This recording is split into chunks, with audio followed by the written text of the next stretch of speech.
guys, it's Alex Raleigh, and welcome back to this week's Hand of the Week. So this hand comes from a 1-3 game I was playing at the Aria. A student of mine was in town, and we were doing a coaching session together, and we happened to be at the same table when the following hand took place. So under the gun limps for $3, and third position limps for $3. I think there was another limper in the cutoff. It's not really that important. I limp in the small blind with queen 9 of clubs, and my student, of course, checks in the big blind, and we see 5 people to the flop. So the pot's $15. Everybody has 300, assume. And the flop comes 9-5-4 with 9-5 of hearts.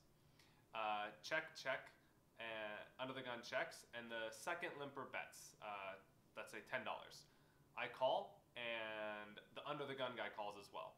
So now we're 3 ways to the turn. The pot is $45.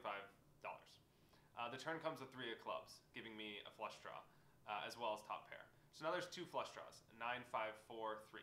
I check, under the gun checks, and the better bets again $35.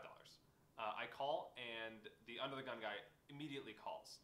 So now I'm thinking that I probably don't have the best hand at this point, but I do have a very big draw, and I have plenty of equity, plenty of outs to call here. I'm not really worried about the under the gun guy because he overcalled after 2 people, so I really think his hand is weak. And usually, in my experience, here's a little a live tip, a live tell.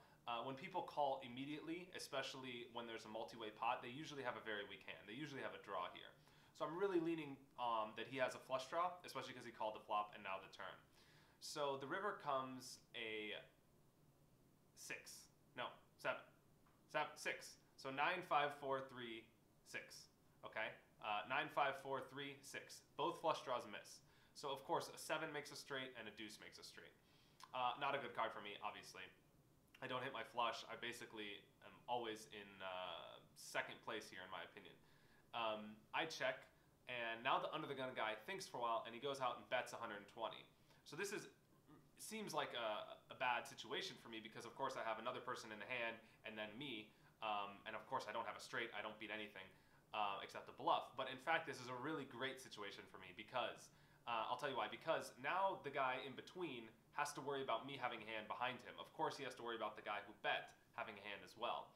And so now he really can't call even if he has a hand that's better than mine, a better 9, an overpair, or 2 pair. Because he has to worry about me having a hand, and he still has to worry about the better having a hand.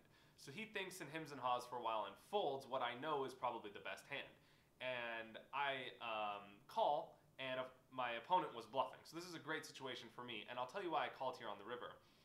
And it's because the only hands this guy is going to be betting on the river for value are going to be hands that have a straight in it. Because if he doesn't have a straight, he really cannot be betting here comfortably. He's going to check. He's going to be too scared that someone else has a hand that's better than him. And I know that for him to have a straight, he has to have a 7 or a 2 in his hand. It's pretty impossible to have a 2 given he called a bet on a flop where it was 9-5-4. And for him to have a 7 would be pretty equally difficult. He'd really have to have a 7 that had a flush draw. If he had 6-7, he would have played the turn differently, so I know he doesn't have the nut straight on the turn.